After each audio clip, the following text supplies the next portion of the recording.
আসসালামু আলাইকুম। একটা রেসিপি নিয়ে চলে এসেছি, জাম মাখা করে দেখাবো আজকের রেসিপিটা।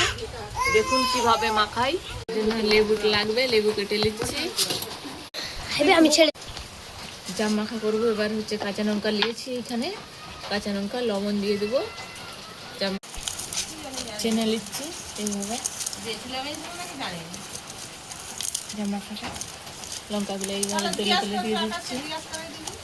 জাম মাখাটা এইভাবে চটকে নিচ্ছি হাতে করে, এইভাবে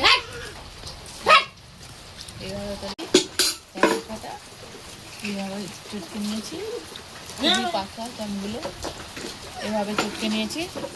এবার একটু লেবু পাতা দিয়ে দেবো টেস্টের জন্য। লেবু পাতাটা দিয়ে দিচ্ছি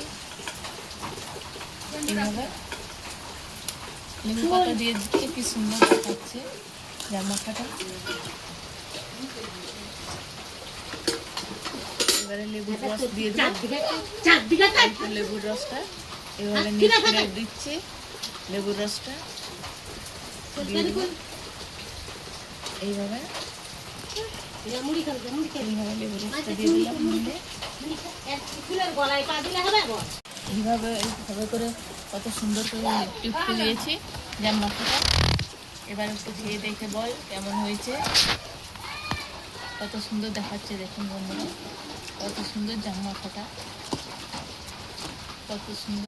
খেয়ে দেখ এই সময় কেমন লাগছে, খেয়ে দেখে বল। দারুন দারুণ হয়েছে খেতে। এইভাবে করে মাখা করে খাবি ঘরে, খুবই সুন্দর হয়েছে মাখাটা, টেস্টি।